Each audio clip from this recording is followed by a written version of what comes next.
guys, welcome again to another episode of the Industry Leaders podcast with myself, Kim Leggett, and Dane McDonald, my co-host. We've been doing a lot of these.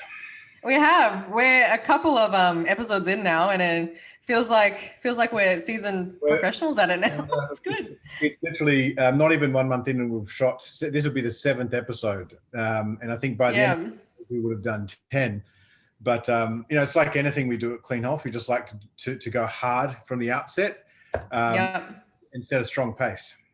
Exactly. And the guests we've had as well have kind of blown my mind away. I think each time I see a name or I have to email some of these people, I'm thinking, my God, I'm actually have to pinch myself. I'm emailing, this person or this person, and never in my wildest dreams that I think I'd be having a conversation with them, let alone, picking their brains, this guest included today. So I'm really excited. Well, I'm looking forward to on Monday going through that revised kind of hit list of who are going to go out there and, solicit to come on the show. I've got a few names, Dane. Like, gotta pull up our socks a bit and actually really reach out and get them to come on board. I'm quite keen. But I'm sure you and I can be persuasive, so don't worry about definitely, that. Yeah. Well, today's guest is a man who's going to give us a lot of insight into an area which I think a lot of PTs and new fitness professionals, entrepreneurs actually sort of forget about when it comes to their business, which is how to excel in terms of marketing and how to scale their business when it comes to growing from just starting out as a one-on-one PT. What do I go from there? So our guest today is Sean Greeley, someone I think you know personally as well, Dane. And basically, for people who don't know him, a bit of background: he's an athlete, he's an entrepreneur, and he's the CEO and founder of NPE Fitness. Do you want to give us a bit of insight about what you know about him, Dane? Yeah, look, I mean, I've known Sean and been around his brand now since the noughties, so the mid 2000s. So he's a bit of an old timer like myself in the industry. He started as a PT himself, but he really kind of started focusing early on business for PTs. And I think, one of the things, for a lot of listeners out there, maybe from the new era of personal training, like, even myself, I was a PT for over a decade. And I think one of the mistakes that I made early on as a PT is I focused, and it's a mistake, but not a mistake, but I spent too much of my time focusing just on nutrition, performance training. So, pretty much 100% of my development was towards my technical craft, getting better at a fitness professional, being able to get results. And don't get me wrong, the number one key to business success in the fitness industry, as far as I'm concerned, it has and always being able to get results. So that's a prerequisite. I mean, that's what at Clean Health Fitness Institute, that's what we primarily teach. How to get results in nutrition, your training, etc. But one thing I didn't focus on enough was like how to position myself, how to brand myself, how to market myself. And I think that's one thing that Sean really specializes in. So whether or not you're a sole trader, a fitrepreneur, whether or not you're, working within an organization, you got your side hustle going on, or whether or not you're, got your own gym business or something like that. That's where he specializes in. And I think it's an area that there's a lot of, imitators and a lot of crap out there in the industry on fitness business.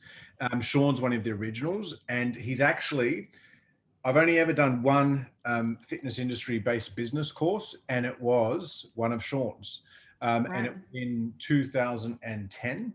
And he was the guy that actually he had a course at the time, and it was on basically how to package your PT services.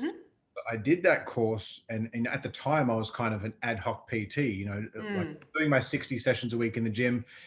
Clients were paying me, monthly or weekly via cash or bank transfer. And he really kind of put forward the position of selling a solution, selling a program. And so I did his course, and basically I'm like, great, I'm going to start doing minimum commitment periods. I'm going to sell a solution and not just sessions. And in the first week of doing it, it was actually 2010. That first week of doing it, I sold $48,000 in PT. To my clients. So I repackaged all of my clients to either 3 or 6 month service terms. And that was really the beginning of, 10, 11 years on. But that was the beginning of, turning Clean Health into a business. Right. Yeah. And so Sean's the man I credit for that. Yeah, because I think even I see that day to day, just working still in the trenches as a face-to-face PT. The very common problem of, that PTs run into where, you're getting up to that 40 sessions, maybe pushing to the 45, 50 sessions, but you're charging X amount. How do you then scale or actually push your earnings? And it's that area of PT marketing or business strategy where a lot of PTs fail. So I find just learning ways, tricks around it is a great way to, then sort of take yourself to that next level. I think step one, like I said, it will always be a good fucking trainer. Like, if you want to build a successful business and you learn how to help people, learn how to actually get results as a coach, but don't spend all your time there, Yeah, that's right. Especially initially, like you need to spend a bit of time creating your systems, building a profile. So I think, look, Sean's going to have a lot of insight on that. Really looking forward to hearing him chat today, and let's get into it. Yep, we'll get him on. And Sean, welcome to the show. Great to be here. I was just telling everyone before that you have helped over 45,000 fitness businesses in over 96 countries as you are the founder of NPE. Yeah, we've been doing this now. This is coming up on our almost 15 years that we've been serving fitness professionals and business owners around the world. Everybody from brand new PTs just getting started and getting their first group of clients and getting paid to, startup businesses to 6, 7, 8-figure fitness businesses that we support globally around the world. So had a lot of time, a lot of experience working on these problems and solving these at scale. Look forward to talking with everybody today about how to create solutions and win. Yeah, absolutely. And I was saying to Kim before the show, because we were doing a little bit of a spiel before we got you on, that I'm one of those 45,000. I did one of your guys' courses. I think it would have been about 2010, 2011, and what I was saying to Kim was it really, at the time, it helped me kind of repackage my service and start providing it as a solution rather than just a kind of an ad hoc pay-as-you-go thing. So, I mean, I really credit some of the teaching that you guys have to, I guess, one of those key pivotal points that started to really push the Clean Health brand and business into being a business and not just doing PT sessions. So I, for one, am grateful. But I think, Awesome. Linking into that, like, tell us a little bit about your background, mate. Like, where did you start? Why did you get into things? Obviously, I know that you started as a PT, but obviously you've shifted the focus over the last 15 years. Sure. Tell us a little bit about you, for those that don't know you. Yeah, thanks. Well, and first off, let me just say I'm honored that we've played a role in your story, Dane, and in the clean health journey of your different chapters. Yep. And we're here again. Another chapter is unfolding, as we continue to work together and grow together. And I'm grateful that continues to be the story for not just me personally, but the brand NPE and the work and the big team we have that's serving around the world. So my background and story, I was originally an athlete, did a lot of sports growing up. Had a scholarship for track and field. I ran the 400 meter for music. I was a cellist, and for academics, I told my parents I didn't want to do any of that. I wanted to go to Florida and become a professional wakeboarder. And so and they said, "What? Are you kidding me?" But okay. And so I went to university. I trained. I competed professionally wakeboarding for several years. Competed on the tour and on the U.S. team for world championships. Had a great time with that. Kind of my first goals in sport. As an athlete, started coaching sport part-time, gymnastics, wakeboarding, and then got my certification as a personal trainer. I had a great friend that was a personal trainer. It was a great kind of way to share my passion for sports and health and fitness and get a great, hourly rate for my time being paid and being flexible with my schedule with travel and other things that were busy in my life. So became a PT part-time, eventually went full-time, grew that from myself to 2 locations, 10 trainers serving over 653 clients in the Central Florida area in the US over 3 years' time. And then I had a big scare at 26. I was diagnosed with stage 4 melanoma cancer and didn't know if I'd be dead in a year. Really pivotal time in my life. And I sold my businesses. And as I was asking myself, it's a great question to be asked at 26. What do you want to do with the rest of your life if you've got 1 year left? Unbelievable. Yeah. And I decided that I was really passionate about the work I had done. I had a lot of friends that were PTs or had opened small fitness studios or boutiques, facilities. And I just wanted to help them solve some problems, make an impact in the world where I could. And so really no vision for a business, for building a business or doing the work I do today was me helping some friends and maybe make an impact, if I got 12 months left on the clock. I started to do that work, and I saw tremendous impact. I saw, people that were struggling with all the common small business problems of how do I get customers? How do I confidently ask for money? What should I charge? How do I hire people? How should I how do I read this financial report? It makes no sense. It's like, I think especially back in the noughties, right? When kind of, starting out for a lot of us that have been around for a while, like there was nothing like that. In terms of like the PT industry was like cowboys and Indians. Everything was ad hoc, pay as you go, cash here. There was no systems, there was no direct debits, there was no solutions mindset. It was still an industry in its infancy that hadn't really commercialized. yes. And even today, we're still behind a lot of industries. And I think, one of the things today in particular is there's a lot of people that proclaim to do, what you've done for many years, but have never actually done it themselves. Even your story just then, that part about dual sites and multiple trainers and locations, that was me too. So I can completely relate to that, and the kind of the learning curve on that type of setup is massive.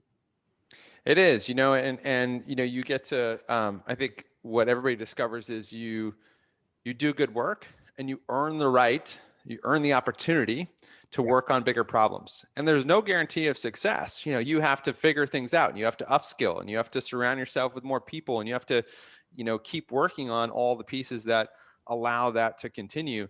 But you earn the right and you earn the opportunity to do it. And, if you're doing it right and you're experiencing some pain, congratulations. That is the opportunity for you and for you to make a bigger impact in the world in front of you today. And I think when you're willing to make new commitments, to reevaluate your existing commitments, and to create a new world that serves you, your family, the clients, your team, we've seen there's no limit, right? We've seen people grow from boot camp in the park to 100 franchises. We've seen people grow from, startup to 20 million. And their clients we still serve today have served every, leg of that journey. So anything is possible. We're in an incredible industry that makes an incredible impact in the world. And as you continue to develop yourself and surround yourself with great people that you invest in their development and journey as well, then, it's amazing what can be accomplished and the difference you can make and how that impacts so many people as a result of the fun of our industry. Yeah, for sure. And Sean, I really enjoyed our conversation when we did that live on Instagram about this same very topic. And because I'm a PT still at the moment, I do face-to-face, I do online. I learned a lot from you in terms of the marketing side and the business side. So for PTs who are listening right now, what do you reckon is the most important aspect for them to focus on when they're starting a business? Yeah, great question. Okay, excellent. So I will kind of break down our 14, 15-year journey and how we've distilled down to number one, our methodology, and number two, one of our core system frameworks, which I'll talk about for client acquisition and beginning your career.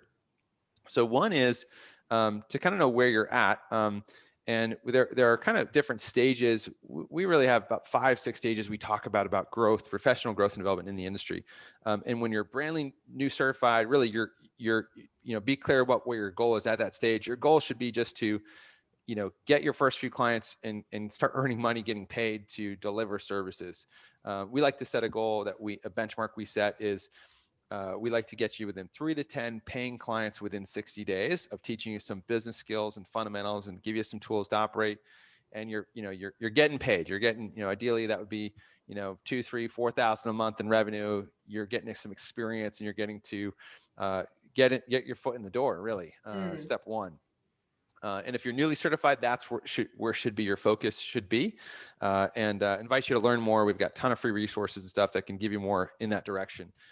When you've been doing that for a little while and have some experience, then your next benchmark should be really getting to 10K a month. We see 10K a month as a big number to where you've generated some consistent revenue.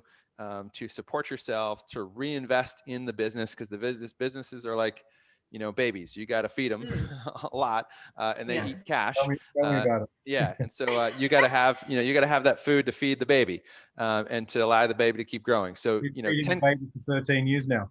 yeah, and that doesn't stop, right? The more you grow, the more you need to have, margin to reinvest in growth in different areas of the business, and in your team, and in your strategy, and your skill sets, and your, more and more. So tech, we could go on and on, but 10K is the next benchmark, and there's some pieces we do to solidify that to be in a really healthy way, and be full-time with, not just you, but start to develop a brand that can grow beyond you, and a name for the business. That figure there kind of, like averaging that out, you're kind of getting in that 6-figure range as a trainer. Yes. And I think that's, that's a level of, when you're in that range, in terms of the total amount of money that you bring in, it's a level of consistency, it's a level of safety, and it's, I guess, the equivalent to a lot of other quite old professions. Like a lot of people that have gone and done tertiary degrees in accounting or things like that. Like that's getting you to within those ballparks. That's it. Yep. So those will all support you on the way. And I mean, I'll just give you a little bit of a breakdown, kind of the next steps, since we're there, before we unpack the rest of this. But once you get to that 10K level, you're now moving into really business owner land. And that's where, we see the leaps, like going from 10 a month to 30 a month. And then we talk about the leap from 30 a month to 90 a month, 100K a month revenue. And those are 7-figure businesses. And then obviously go beyond that to 8 figures. But those are kind of the main stages of the journey we talk about, from newly certified to being a full-time fitness professional, building a startup business, to being a real business owner that's now, building a team and scaling that. And that's in multiple models, right? That's in face-to-face services. That's in remote coaching, online service delivery, any niche, group, semi-private, private. We do all that stuff, and health wellness services that are not just personal training. So those are the stages that we see, and what I like to orient people around. What are we talking about? So you know where you are, and what should be a benchmark for you to focus on. And as far as the way we support growth and development, this is what we call the NP3X method. So really there's 3 things we do. We help people, number one, assess where they are now, much like, fitness. We want to assess, don't guess. So you got to know where you're starting from, so you can really understand start to pinpoint the right things to work on, help you know where you are. And then get really clear on where you want to go. What is your vision and goals? And start helping you align some timeframes that are reasonable to get there. This is where you help people, much like you help. That area there, I think, assessing opportunities, depending on the niche and demographic, can be quite, can be not simple, but fairly easy. I think it's the setting the vision, the goals is a hard one for a lot of young PTs, or just, in general. For sure. Yeah. Well, all the stuff is, takes work and practice and skill.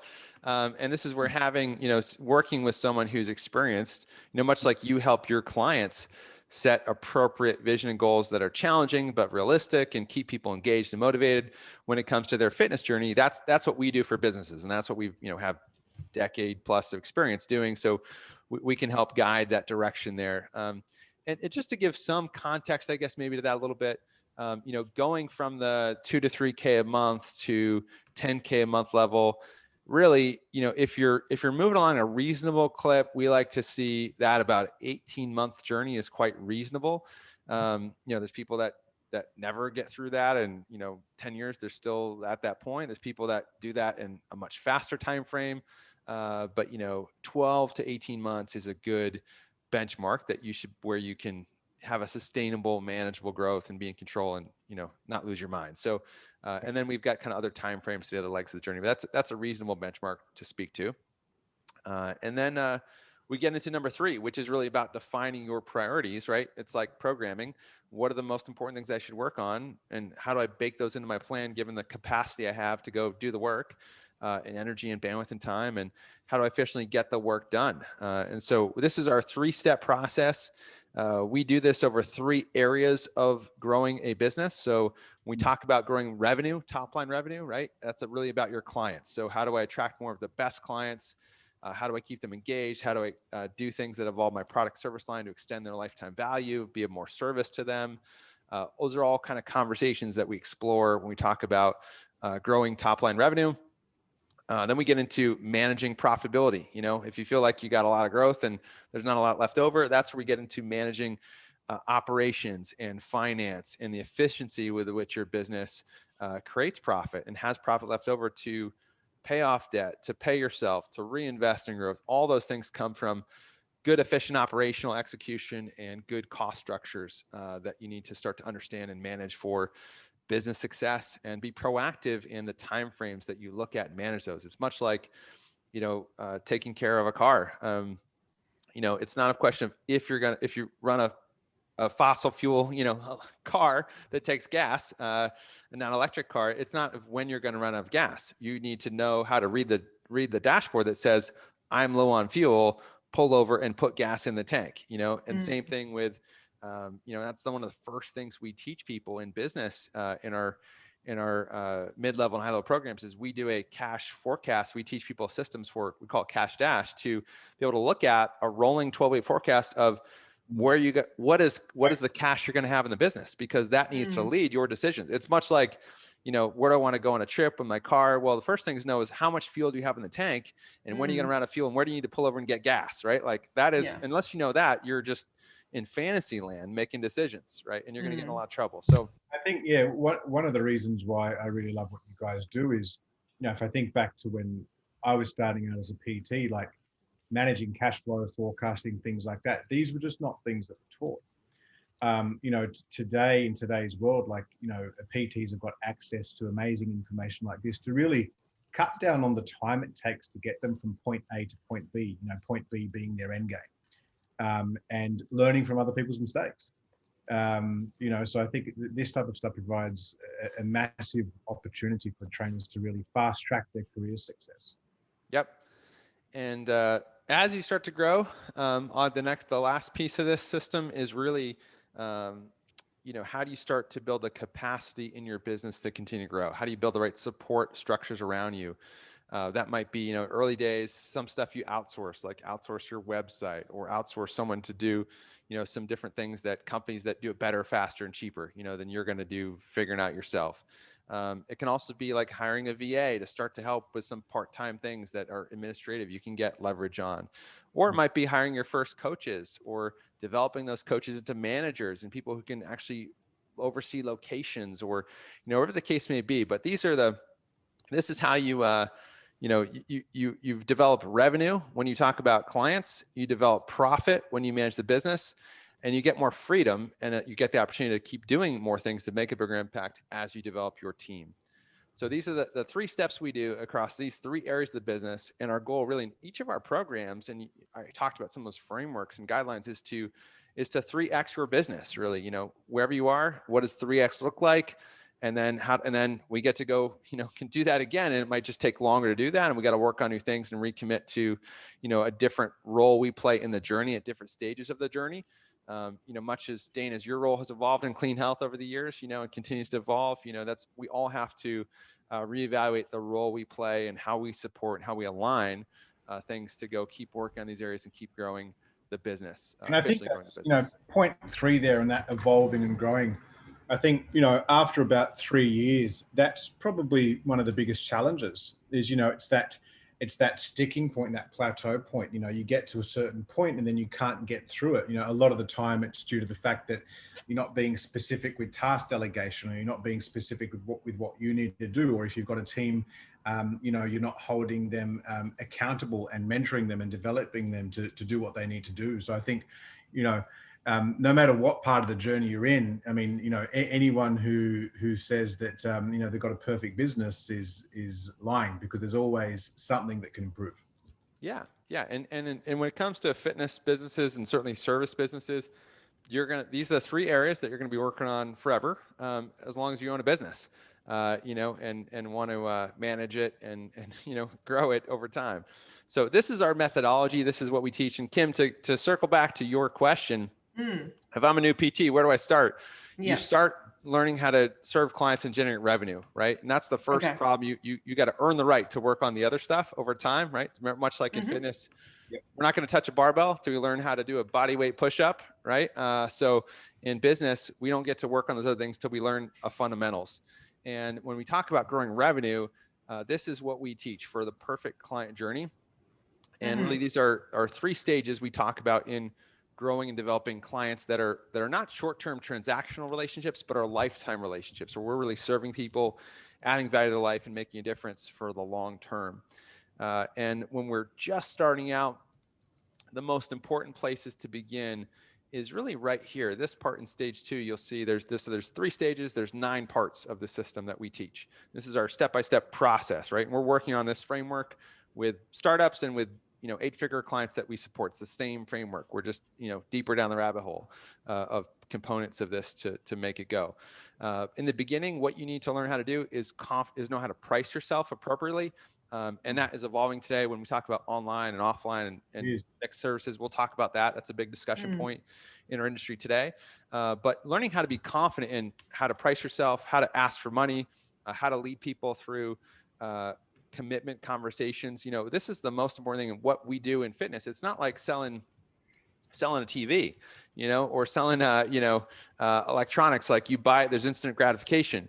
What we're selling is not like you give me money. We're selling the opportunity to go work hard, change your lifestyle, change the way you eat, change the way you sleep, put in physical effort in fitness in new ways that are challenging. And, you have to, you got to go earn it, right? In fitness, you can't buy health. You can't buy a great relationship. You can't buy, a great business. You get to put some skin in the game to earn the right to work on the opportunity to do those things, but you have to earn it, right? So most important is you have to learn how to lead people to get really clear about, we like to talk about 4 things, and we talk about this, and there's 7 steps we teach within this process. Some of the most important being helping people get clarity. These are leadership conversations at the end of the day that we're having people around what is their motivation, what are the obstacles standing in their way, what their goals are, and where they need support to get there. When we can lead clarity in those conversations, then we're leading not to buy something, that's the easy part, but to actually make a commitment to their health and fitness journey. And that's what being a great coach is about. That's what making impact on the world is about. If you do those things right, the making money thing really does happen automatically. It's the part we spend time to learn how to be masters of is leading powerful leadership conversations. And when you learn a process and systems we teach to do that, then you always know how to make an impact, and you always know how to generate revenue, and you're confident in your ability to do that. So that's where we start. And there's some other, kind of basic pieces we go work on next with starting to get clarity with the type of client you like to work with. And, that's going to inform your messaging. It's going to form your positioning. It's going to form a lot of things of how you set yourself up to let people know who you are and how you can help them. And a lot of other components we work on, I could spend, we have an upcoming, we're delivering a 2-hour masterclass on this whole framework that we're teaching actually this month. And I invite people to learn more about it depending on when they hear this episode. But this is, you take 15 years and 45,000 people we've served around the world. This is the framework that won't let you down ever. This is when you learn this stuff and you start to apply these processes and systems, you can take your career and your business as far as you want. That's right. And I don't know if this is because COVID's changed the landscape of fitness and how almost a lot of PTs had to approach their business. So in saying that, how important do you reckon it is to have a social media presence for PTs today? And if you don't have a social media presence, how can a PT who, let's say it's an older cat in the game, so not a new PT, it's not great at technology, but still needs to maintain their income, how do they grow their business without having a social media presence? Yeah, great question. This comes up a lot, right? And everybody is really attuned to, what I'll call social media is really, it's media, right? So it's a channel to communicate with people. And obviously the people that promote social media will tell you it's all social media. And if you don't have social media, you're not going to make it. That's crazy. I know people with, a lot of followers, thousands of followers, and they're broke. And I have people with no social media accounts and they're rich, right? So let me tell you, social media is not an indicator of success in business. And don't get that wrong, because 100%. yeah. I So agree. a lot of people are caught into the fantasy of that. If I become an influencer, I learn these tactics on social media, that means I'm going to be successful in business or generate revenue for my business, neither of which are directly related variables, right? So when we talk about social media, it's a media channel. It can be helpful, yes. Can also totally waste your time and not make you any money and jack up your brain, yes. It's why, Silicon Valley executives don't let their kids have social media accounts, because it's kind of messed up, right? So if you don't use it the right way and have the right boundaries and support around it. So where I think it can add value, and we teach social media marketing when we talk about, especially lead generation, this step right here, step 2, we talk about nurturing and educating your leads and positioning you as authority and expert to the people you want to serve in step 4. That's where social media is a great channel. And really, it's an organic channel, which means it doesn't cost you money. When I talk about pure organic, not like paid ads over Instagram or Facebook, but just pure organic marketing means I'm doing stuff for free, right? And how can it help me grow? There are apps. It's a key layer of We've organic. always looked at social as like a cold content tool. So basically, it's top of the funnel where you spread goodwill and free information. Obviously, these days you can use it quite effectively to convert sales as well. But it really is kind of, as you mentioned before, it's a medium. It's a medium ultimately that drives people back to your brand, your website, whatever it is where you're selling your services. And I think the industry has become too reliant on it personally. And I think because of the growth that social media has had the last few years, and there are success stories. I mean, look, I can think of 2 students that have come through our education programs on nutrition and training and built themselves up for getting results, that both have multi-million-dollar businesses on Instagram now and international profiles. I won't name them, but they're 2 of the biggest names in the world in our industry that are students of ours. And, they did really well. They were able to basically get results, market themselves in the right way, use that channel, and they derived the majority of their revenue from their Instagram swipe ups, straight back to their shop, check out, bang, they've bought a guidebook, they've bought a program, props to them. But they're outliers, that is not the norm, and I think a lot of trainers get confused because they see these big success stories with these like bikini body programs or these get ripped programs that a lot of influencers are doing. And they think, wow, I'm going to get 10,000 followers plus so that I can start doing swipe ups and I'm going to do that. But they haven't focused on nurturing their audience. They haven't focused on refining their niche, and they've kind of got these big followings that you can't monetize. Yeah. And you're these are free platforms, right? And you're at the mercy of someone else changing an algorithm that totally can, there's also stories of businesses being ruined overnight because this was their one channel for leads and sales, and it changed and it died. Look at what's happened, obviously in North America with all of the political stuff and accounts being frozen out. Like it doesn't bode well for, I think I guess what I'm saying is the message that it sends is, like you said, is that your account, if your whole business is based on social media, as you said, what's to stop it from overnight, the algorithm changing it or some content not being complained against, and then you're off. Yeah. You don't have that list, if you don't have that website, if you don't have that digital platform, your website or whatever that is, like, it's going to be a very hard road out of that. Yeah.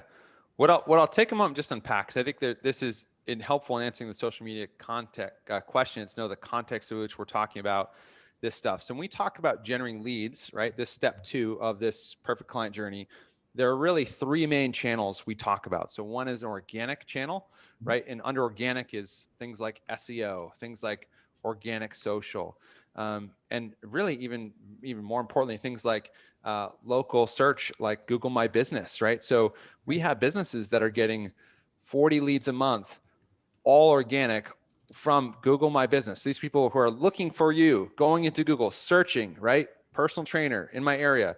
coming up with local business listings, you're at the top because you've worked your profile and you have reviews and you have good, stuff that's been done to your account, which are things that we teach.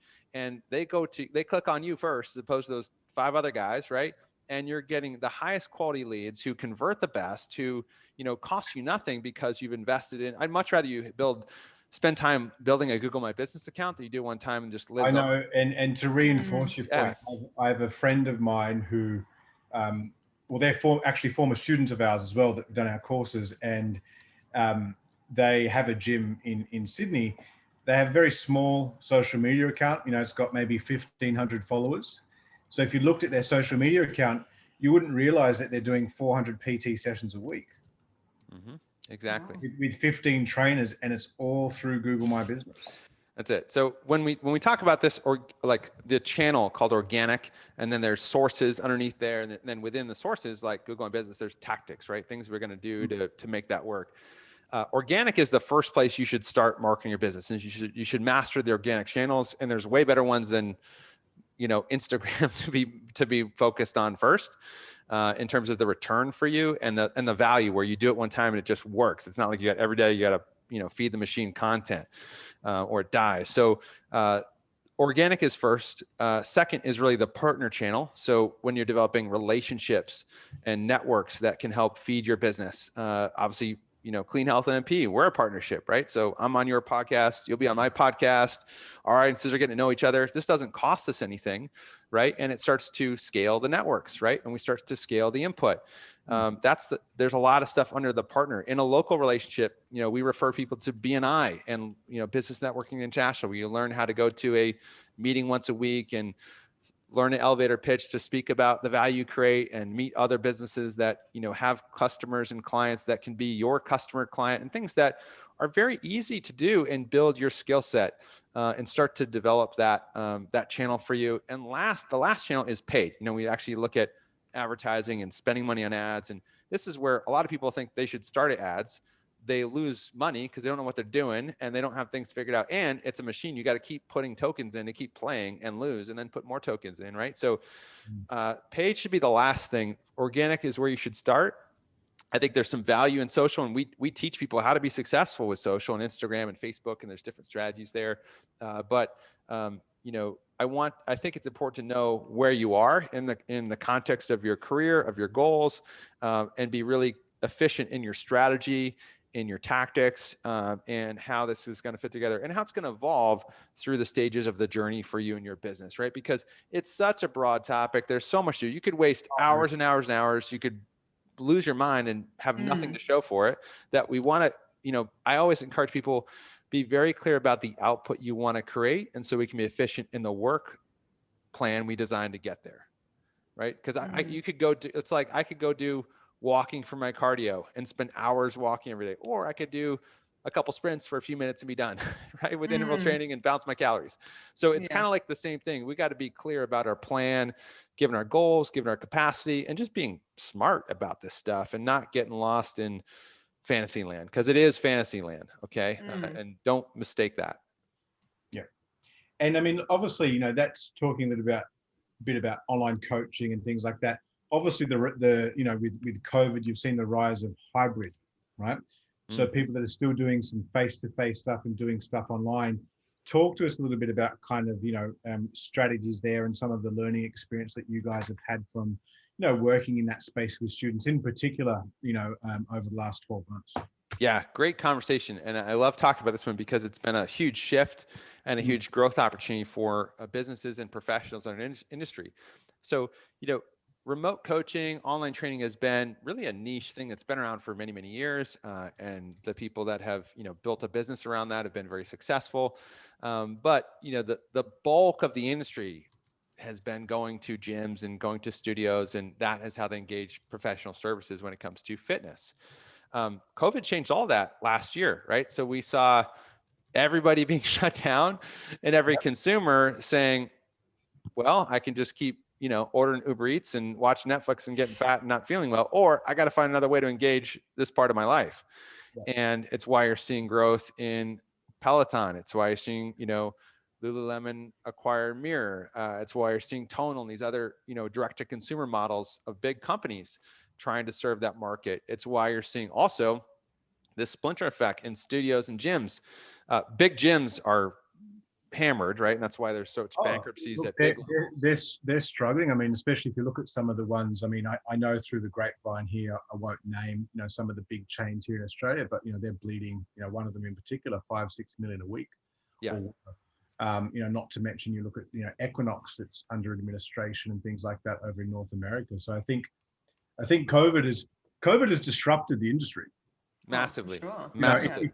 I think it's a positive thing personally. Like in terms of, because I think with disruption comes innovation, and generally with innovation and creativity comes positive things. And I think, you've started to already see a shift away from, like that student of ours that's doing the 400 sessions. Pre-COVID, they were doing half that. Why are they doing more now? Because the general consumer no longer wants to go to Globo Gym and be around 50 other people. They want to be in a boutique environment with a controlled space and client audience where they feel safer than going and intermingling with 100 other people in the commercial gym. So that's where I'd say the biggest shift has been, right? So a lot of people that would go to a big box gym or a Globo gym, right, and that were paying dues weekly or monthly, that money has shifted to independence, right, and other ways to engage solving their problem, right? So we've seen the money move, not go away, but shift. So moving out of big chains and moving more money into direct-to-consumer models like Peloton, Tonal, Mirror, and into individual mom and pops that are remote coaching providers, online service providers, ways that they can support the consumer, and different models, right? So we're seeing models evolve and grow. We've had we have many stories and clients that are case studies on our podcast you can listen to that are, we're all face-to-face PT trainers in a gym. COVID hit, done, and now they've rebuilt and they're doing 10, 12K a month, 6 figures plus, all remote coaching now, and they don't see their clients face-to-face, and they, instead of for the PT side of the shop, let's say specifically, the business model was so limited before. What was the PT business model? You're up at 4, you're at the gym at 5, you're grinding sessions, trying to eat during the day, get your own workout, stay awake, meet clients after work, do it again, go home in the dark, wave to family if you have them, and that was the gig in PT. Now with the model shift of how you're doing more remote coaching services, less face-to-face hand-holding in sessions. And so the value equation, the value prop is a little shifted. The way the consumer engages is a little different. Now we're seeing people, that have replaced their income. So 6-figure income, right? And then some, but they're working like 9 to 2, right? They can sleep in the morning, have breakfast with their family, get their own workout in, then log in, do some remote coaching, review some programs, high five some clients in DMs and chats, and do a consult or two, like this on video. And then by 2, they're done and they're spending time with their family and their dog, and, and it's completely changed their lifestyle. And geographically, as a PT, you could never move. If you move, your business is done because you're losing that relationship with ability to serve clients face to face. And now, your clients can be anywhere, you can be anywhere. It's changing the entire business model, and therefore the opportunity and the lifestyle opportunity for people in the industry. So that's the fun stuff for the independents and that are able to be more nimble. And, if you're brick and mortar gym and you got, millions in real estate and equipment and your model, you can't be nimble and shift and turn that thing off. If you're an independent and you got no ties and you got no overhead and you can just learn some of this stuff and apply it quickly, bam, you're so agile, right? And your ability to direct your life, and it has opened the door for massive opportunity. And we're leading people through those evolutions today. Well, I think even you, Kim, like a year ago, you were just primarily doing face-to-face. Now it's hybrid, right? That's right. And it's completely different because you have to be honest, it makes me appreciate the face-to-face, but having the hybrid allows you to appreciate what we do, which is coaching people and just keeping them accountable. But at the same time, having that personal aspect, which I think if anyone is solely online, they probably will struggle to, or at some point will need to bridge that empathetic part of face-to-face that you don't get when it's online. which I think is that missing part of the picture, which I must appreciate. Doing a hybrid model really works for me, is I'm allowed to do both. Yeah, and it just gives some diversity to the role, some freedom, flexibility to you. What we're seeing a lot at the consumer level is our clients that are developing their client base are saying that the face-to-face is fun. They still enjoy and they love the interaction. But frankly, when the model's shifting to be more of responsibility on the consumer to, actually manage their own choices and habits and schedule and not be dependent on you to like hold their hand every day, the clients are doing better, right? Because they're starting to take more personal ownership of the things they have to ultimately do to earn it, right? And then they're more happy, they're more joyful. They're not coming in, kick my butt again today, gotta do this. It's not that Groundhog Day operation anymore. So it opens the door on empowerment, right? I think in a big way, and that's very rewarding for anybody that's really committed to making a big difference in the world and seeing that in the lives of the clients they serve. Definitely. And in terms of I think a lot of PTs today, still trying to find their feet in where their place is, especially if they're a new PT and it's with, COVID and all that. In your experience, as you've got heaps, what do you reckon is the biggest mistake you've seen fitness professionals make when they're trying to grow their business? Oh, there's so many. Let's just say top 3 things to avoid. Yeah. Listeners out there that kind of want to take some tools away. Yeah. Okay. Well, let me. Do you want to focus on new PTs or like full-time experienced PTs? Let's do both. Okay, great. So newbies. Newbies biggest. And I think let's define newbies, because I think everybody has a different characteristic. To me, newbie is kind of under 2 years. Yeah. Yeah. It doesn't even have to be time to me. Newbie is like, you're not making more than a couple, 2,000-3,000 a month, and you're not consistent, and it's part-time, and you're not able to support yourself. That's a newbie. Okay. And sometimes that's people 10 years in, they're still there, and they may want to be there, and that's fine. If they don't want to be there though, then that's a discussion point, right? So it's really what's their desire. If you're working a corporate job and this is your part-time hobby and you make a few extra bucks and you enjoy your side hustle, cool. But I think the biggest newbie mistakes are, number one, they undercharge for their services and they undervalue themselves. Yeah. They're not confident in the value they can deliver, and they're not confident in setting a rate, and they don't have a system of how to communicate effectively to lead commitment to the journey. So again, not knowing how to lead those conversations and do that effectively. So that's number one, the biggest issue with newbies. By the way, that continues into the next phase a little bit too, but that's a very big one. The next problem I would say would be I see people wasting years. I'm going to listen to this podcast. I'm going to download this PDF. I'm going to piece together bits of information. And, it's the same thing we see people do in fitness. I saw this magazine. I Googled this workout. I watched this YouTube video. Stop jerking around. Get a coach, who knows what they're doing, been there before, and do the steps, right? Have an assessment, have someone help you create a plan, set good goals, and then get support to go execute the plan. So much like in fitness, get a coach. In business, get a coach. I think that can just shortcut your learning curve and keep you, off the rails. And ultimately, the third, I would say, and this on that point though, in a lot of industries, going and getting a business coach is a normal thing. Standard, right? Standard. It's a standard thing. For some reason in the fitness industry, at times it can be seen as, oh, I don't need one. But the fitness industry, if anything, you need it more than a lot of other industries, because as an industry, PTs have really only been around professionally for about 2 decades. Yeah. And there's a lot of distrust, right? I get it, because in many ways, NPE and my journey has helped birth this fitness business coaching industry globally, right? And the work that we've done, and we've been a leader in that for many years. And so I see the poor quality, of some guy that signed up 2 clients and now he's a business coach, right, around today. And, you spent some money, you felt like you got burned. It's like people saying, I tried working with a personal trainer. I tried that in exercise. It didn't work for me. It's like, I used the analogy before, back in the noughties, the PTs were kind of, a bit cowboys, so there's a lot of non-evidence based, a lot of crap going out there in terms of the nutrition and training advice. Some of it was quite outdated. Today, the actual level of education and information around is better. I guess whether or not the quality of PTs around the world has increased is another story, but the level of information is better.